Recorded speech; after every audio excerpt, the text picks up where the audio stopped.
Welcome to the Audacious Living Podcast, hosted by my man, Audley Stevenson, the Odd Man. He'll unpack wisdom and insights from a cross-section of top quality performers in business, media, sports, entertainment, and lifestyle to uncover key elements to help you live your best audacious life ever. So without further ado, here is the Odd Man. Greetings and salutations. I'm Audley Stevenson, and you're watching or listening to the Audacious Living Podcast. Thank you for taking a time out of your day and tuning in to the most audacious podcast the internet has to offer. It truly is a pleasure to be here as we continue our ongoing goal of helping you live your best audacious life ever.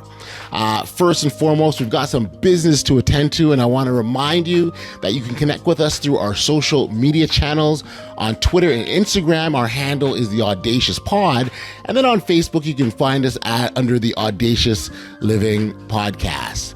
So I would certainly encourage you to like, follow, subscribe, tell a friend, and stay connected to us. Speaking of connected, you also can do so at our YouTube channel by signing up for email notifications and alerts every time we got brand new video content that comes your way. So we're accessible and we're connectable. So I'd encourage you to please do so. Looking forward to this episode big time because I had an opportunity to sit down with author, speaker, and coach Colby Sharma, and he's joining me here on the Audacious Living Podcast to talk about his book. It's called Curveball, a story of grit, adversity, and winning at the game of life. Now, winning at the game of life is something that we all want to do, but here's the thing. The whole idea or concept of winning is very much self-defined. We determine individually for ourselves what it means to win, and that's because the essence of winning is very much tied into our individual goals and what we have set for ourselves. When we set a goal for ourselves and we meet them, that's when we truly win at life. So the key is continually look to set goals for yourself to get that will elevate you and get you higher to a better place.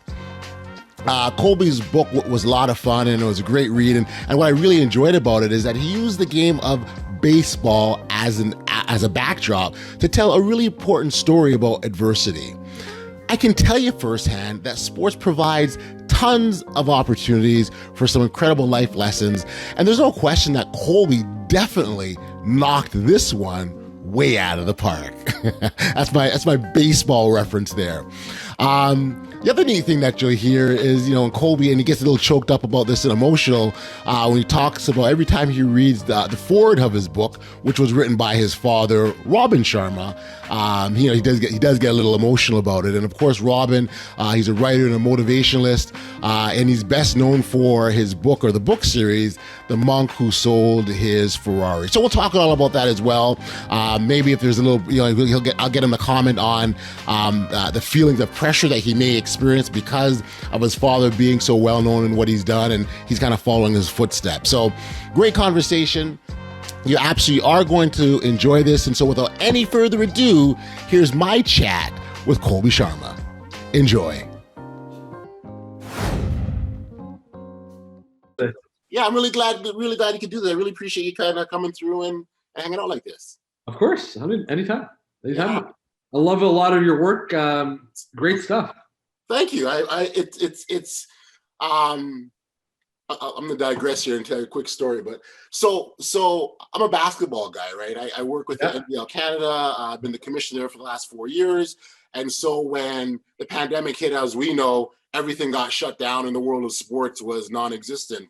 And at the point that happened, we were about 3/4 of the way through our season. Yeah. And all of a sudden, there's no basketball. The playoffs. It's always a great time. There's no playoffs. I mean, you can understand sports a bit, so you know how hype, that a big deal that is. Oh yeah. I probably went through 2 or 3 months of just like not doing nothing and not understanding why I was feeling so lethargic, no energy, because I lost that thing that gets me going, Like I lost that thing that excites me. I lost that that spark. And it took me the longest time to sort of figure out what was happening to me. And the moment that I did, I'm like, okay, I get it now. I got to find something else.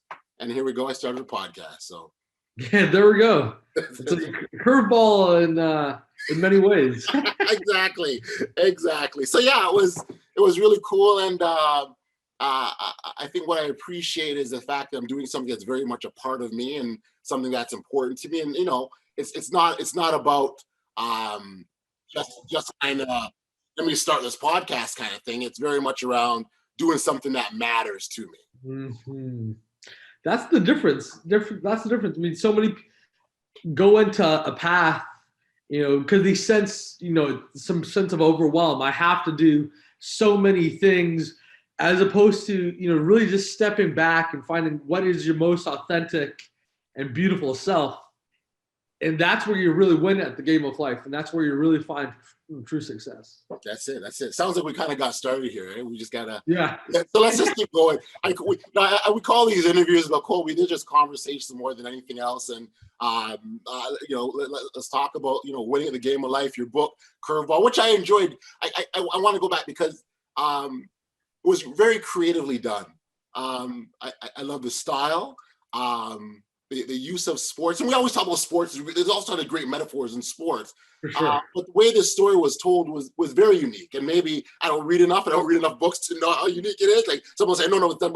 I've not seen anything like this before. So I want to first off let you know that was a lot of fun. Thank you so much. I really appreciate that. That was a deliberate part of my end. Being a sports fan myself, love basketball. Raptors, Lakers. Sure. Played baseball, second base in my teens, and I wanted to find a way to mix sports and really good, self-help, motivational fiction as well, and I in a really gripping way, because I think sports, there's a universality to it. It's something that everyone knows in some way, shape, or form.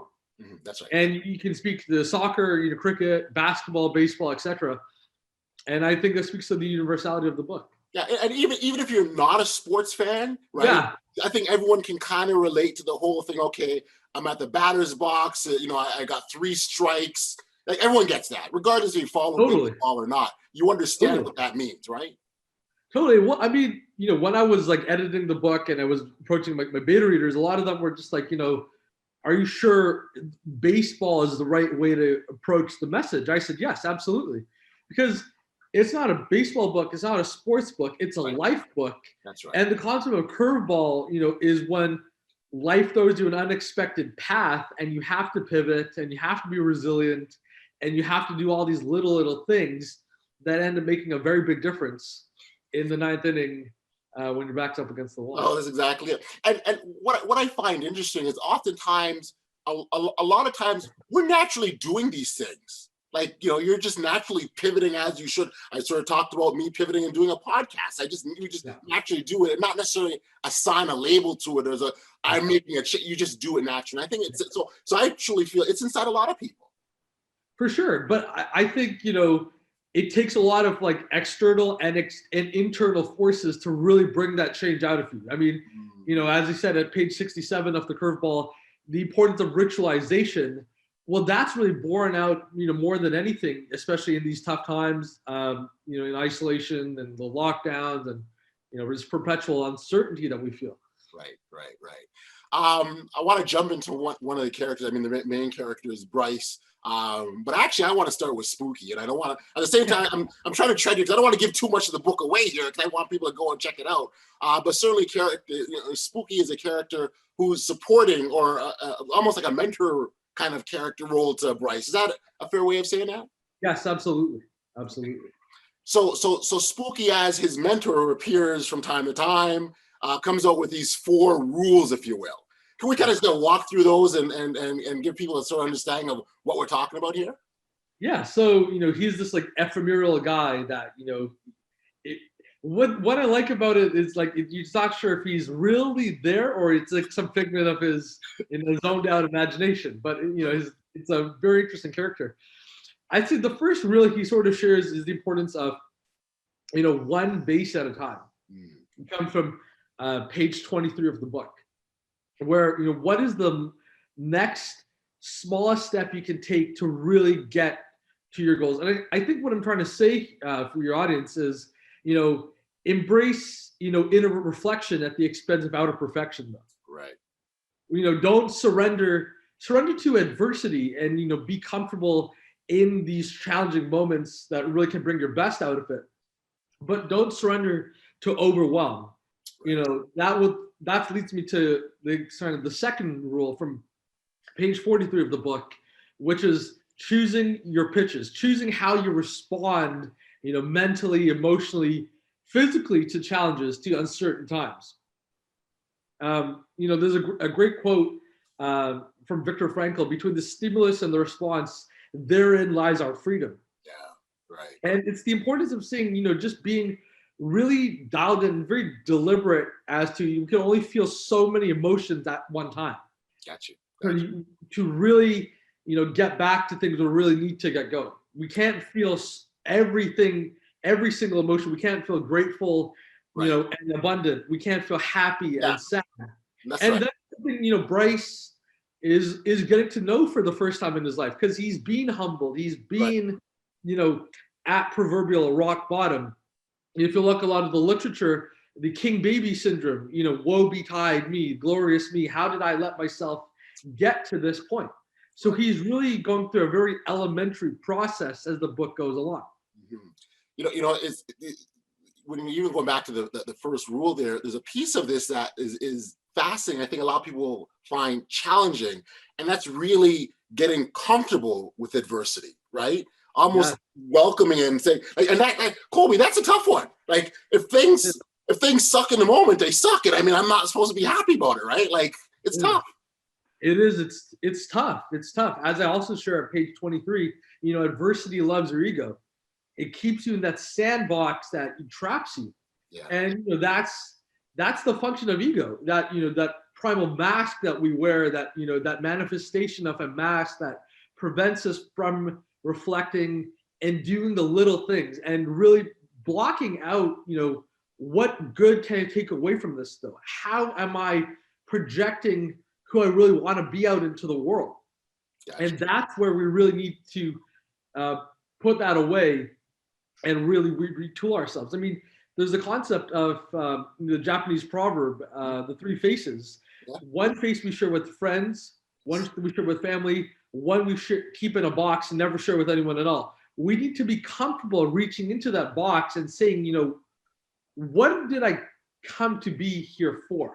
Right. What has brought me to this moment? And then we can finally retool our way to get out of it. So that sort of internal dialogue, or internal question asking, that's fair to say that's the first step? Yes. One base at a time. That all plays a process in the incrementalism aspect as we get through things. That's right. Back to the second rule, page 43. There's a tension between the egoic self and the heroic self from Freud. Yes. And really, it's a really crucial lesson that we can choose only one or two finite responses at a time. We can't choose, everything. Right. It's just impossible. The human brain is, while it's programmed to, instinctively run away from challenges, right. That's a lizard brain, that manifestation within us. Right. But we have to really be conscious of how we retool that, even given external forces, given the external challenges. Right. So, rule number 3, Spooky's rule for grit number 3, remembering the rituals, from page 67. There's a great quote, and I'm going to paraphrase this, but rituals are the patterned ways that humans can unlock emotional and powerful responses. As I say, when the going gets tough, the tough return to ritual. Mm-hmm. They return to doing those little things that are built up over time, that turn off the stress response and trigger the harsh performance cells. Right. And the rituals can be small things. One of the questions the audience might ask is, what's the difference between a habit and a ritual, though? That's right. As framed in the context of the book specifically. Well, a habit is something that gets you just to the end goal.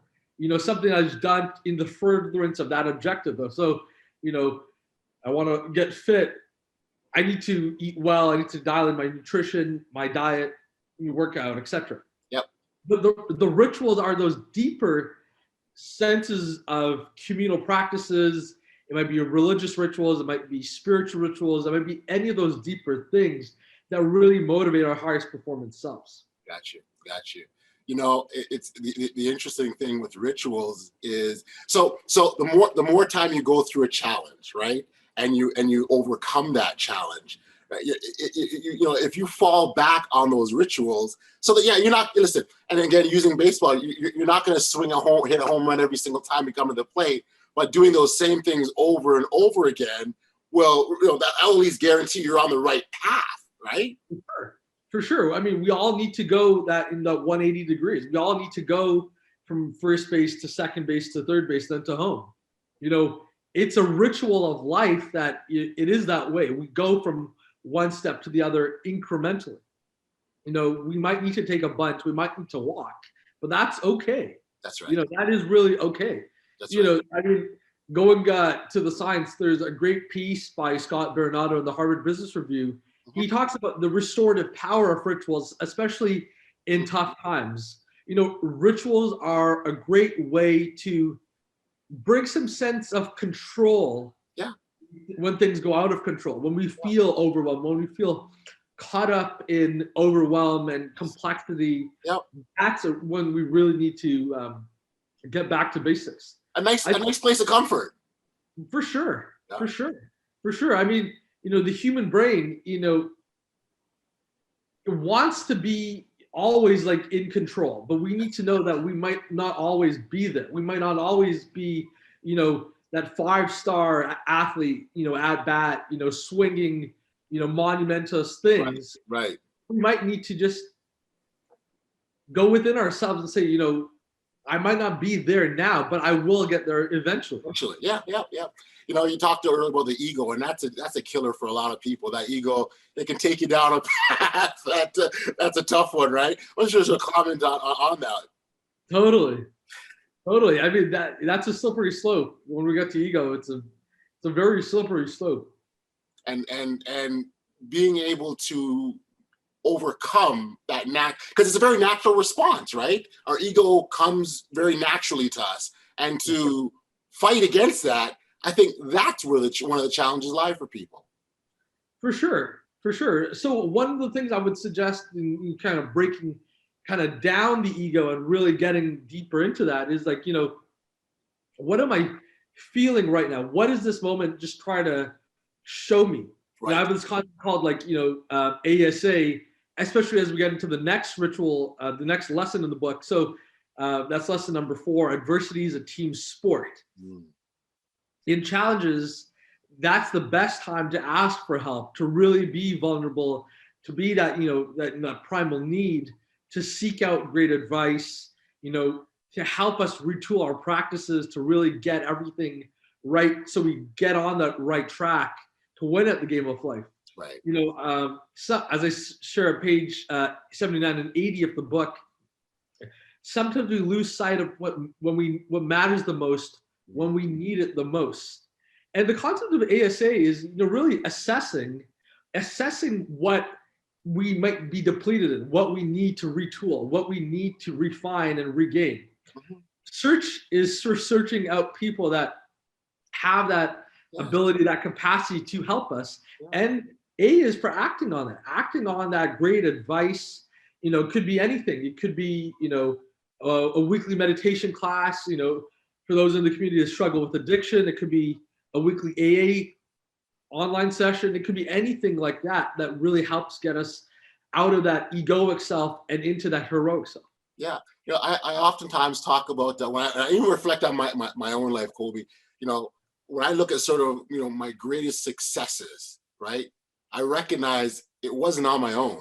My ego may want to say, Stevenson did it, right? But somewhere along the way, I got help from someone, whether it be through an encouraging word, an idea, a thought, whatever. And I think we oftentimes want to say we did it, but we need others. We just do. Totally. I mean, we are in this moment based on so many moments of our past triumphs, past glories, past successes, past failures, past experiences. But they've all culminated in this moment. Got you. I want to jump over to Bryce. Now I gotta tell you, so I'm a big Marvel guy, right? Like I love comics as a kid, and I remember Stan Lee talking about his character development, and he talked about when he created heroes, he liked giving them problems because it made them seem real. It made them seem like you can reach authentic, you can touch. And without question, Bryce got some problems. He does. I mean, I wanted to find a way to bring real depth to the character, bring a real human self. I could have just done, superstar athlete, 5-tool ball player, but that wouldn't be real. That wouldn't speak to this moment we're in right now, which is reflecting on ourselves, reflecting on this tumultuous, year and a half inside mostly. And I wanted to really bring him to life, to really humanize him. Yeah, no, he definitely did. And when you sort of look at his character, and I think what kept me going is the fact that he was so reflective, and that point, like, and it didn't take a lot of work for him to get there. Like, when he sort of first encountered Spooky, you saw a little bit of pushback, but then he was just really open, and that's really the key for us in any sort of, whether it's we're dealing with adversity and how you develop grip. I think you have to have openness about moving forward. Absolutely. I mean, I love the back and forth with Spooky. He'd meet another guy and it'd be like, and Spooky's really instrumental into, reflecting on what those lessons really are, right, and how we really apply to that specific situation, that moment in time. Right. I like. There's just great like character like progression, with him especially. Yeah, no.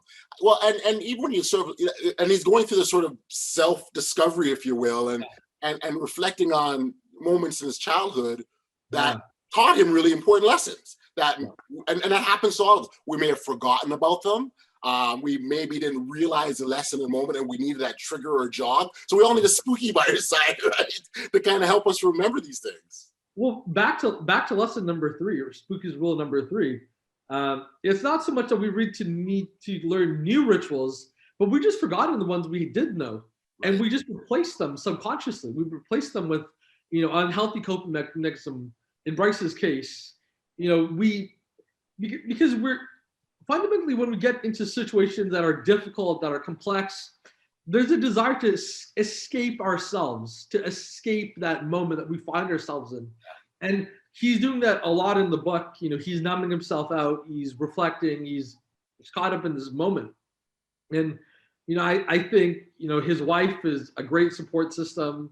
Without giving too much away, but, he meets a great cast of characters throughout the book. Yeah, no, for sure. And I get it.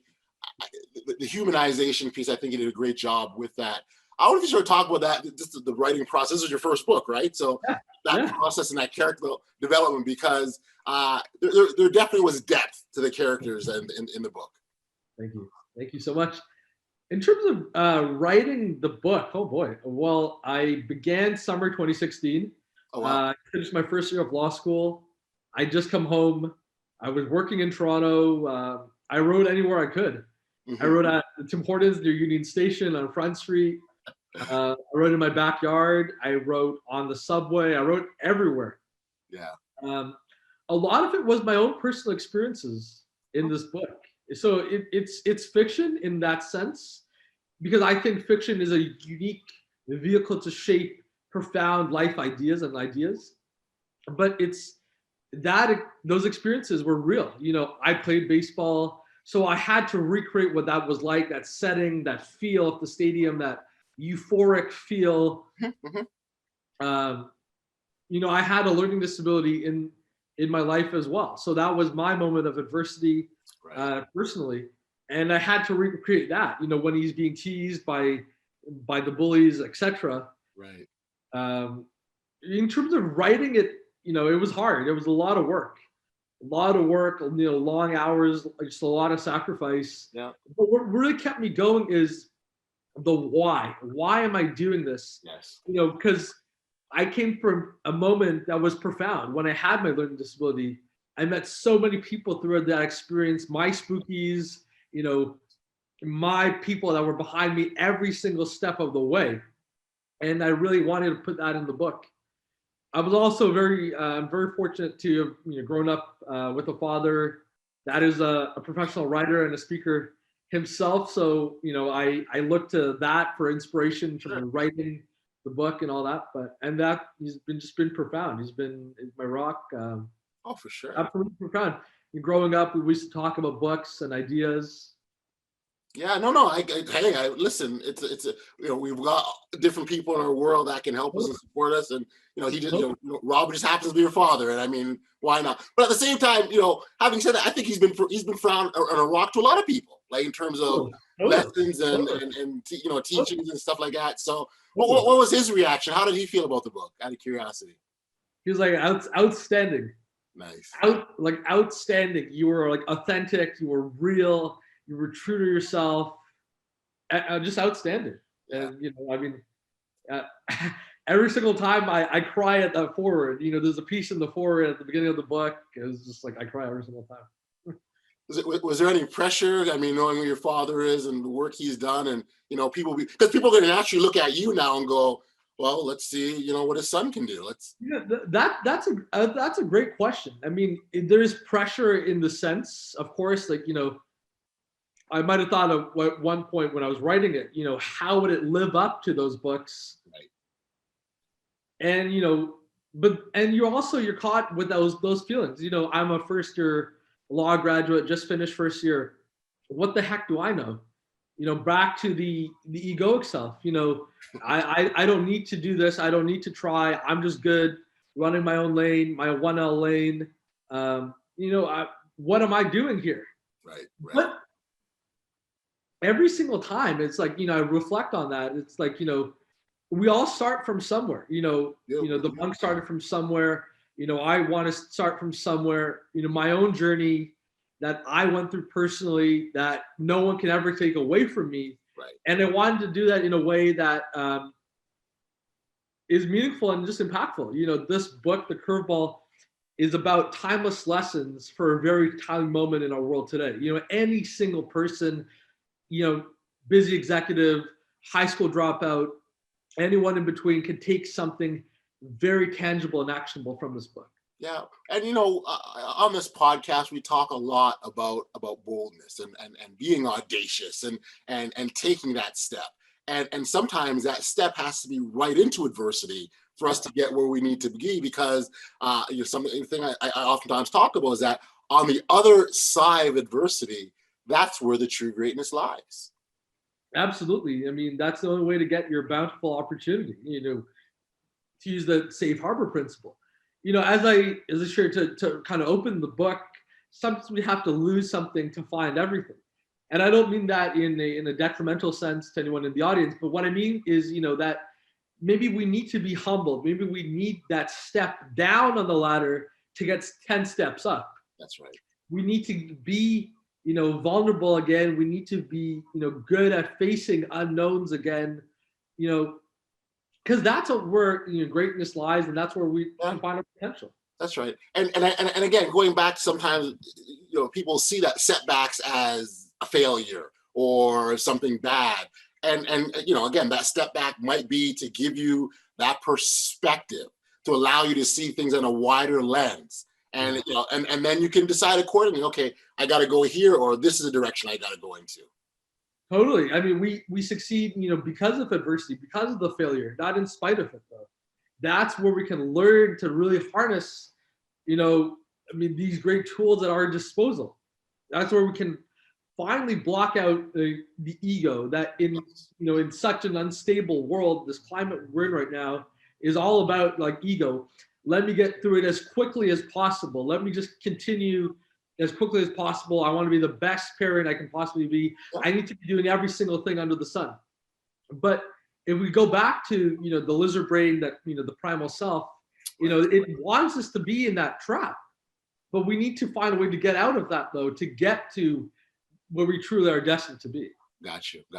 Colby, listen, I like I said, I thought you did a great job. The piece that I really, really, really enjoyed, several pieces, so it's hard to just pick one, but the whole idea of being able to apply this to anyone and any parts of their lives, regardless of your profession, who you are, your race, your gender, it doesn't matter. The lessons remain the same and really can impact everyone. Absolutely. So Absolutely. Yeah. So listen, I appreciate the time, Colby. I think this is awesome. Like I said, it was a great read. Thank you so much, Audley. Yeah, no, a great read, and and to condense it the way you did, too, which is also like I can imagine maybe a few drafts might have been longer, so the whole editing process must have been interesting too. Yeah, exactly. How long did that take? You edit it? How long was the editing process? Oh, it was long. It was long. I mean, it was a testament to sticking through with it. Even when it was about to be published, I got proof copies of the book through Amazon that I edited myself. I went back through those proof copies again and again and again. Even when the book, is available to purchase on Amazon, I still went back through the manuscript and said, I would change this, change that, and it was just part of it. That's it. So the lessons were ringing true for you too as you're going through the book writing process. Totally. Where can listeners check out the book or learn more about you and the work that you do? Because you're a busy guy too. 100%. You can find the book on Amazon in paperback, ebook, and as an audiobook.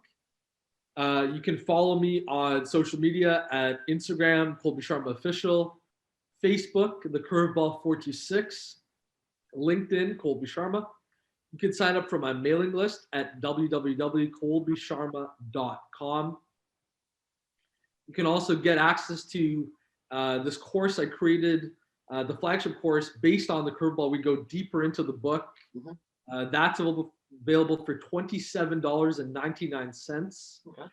The good thing with that course, though, is we have an offer where if you buy the course at face value, you have the ability to gift the course to someone for free. Okay. That will benefit from it because we're all wanting to find deeper hope and inspiration at this time. So this is really a great, tangible way to pay it forward to people that are struggling right now. Got you. So that's I highly suggest that's a great avenue as well. And you can just find me anywhere else. Awesome. Well, Colby, listen, I really appreciate it. I know we were going back and forth for a little while, and I'm glad we landed on this. This is definitely worth the wait. And like I said, I enjoyed the book. I enjoyed chatting with you, and all the best, my friend. Thank you so much, Audley. I really appreciate it, man. This has been a real pleasure. All right, cool. Back we are here on the Audacious Living Podcast, and first off, I got to give a big shout out and thanks and appreciation for Colby for dropping by, spending some time here with me, and talking about your book, The Curveball. I thought it was a great read, and it really reaches out to everyone in a unique kind of way. Even if you're not a sports fan, I think people can relate to much of what was going on with it when we talk about the lessons of adversity and how to get by those things that appear as challenges in our lives. Now, Colby left us with so much, but if I were to take one thing away from our conversation, it would be this. Life has a way of occasionally throwing us unexpected curveballs in our directions that can disrupt our plans and force us to sort of recalibrate so that we can get back on track. While it would be nice if things could always go exactly as planned, that's not always going to be possible. These curveballs may come may appear in a form of a tragic loss, a setback, or some sort of unexpected turmoil. Regardless of the situation that we're going through, our response ultimately determines what happens to us next. So when the curveballs come, you've got a couple choices. Respond to it and keep pushing ahead, or let it defeat you. The choice really is yours. Hey, listen, if you haven't registered for email notifications of the podcast, please know that you can do so by heading over to bestaudaciouslife.com, enter in your email address, and you will immediately be alerted every time there's brand new content that comes out. Now, we've reached the end of another episode of the Audacious Living Podcast, and as always, I need to send out my thanks and appreciation to our amazing listeners and all those who are lovers of audaciousness. Your support is tremendous, and the ongoing support has been so appreciated, so I thank you for supporting this podcast the way you have been. Until next time, stay safe, be kind, show love to one another, and be audacious.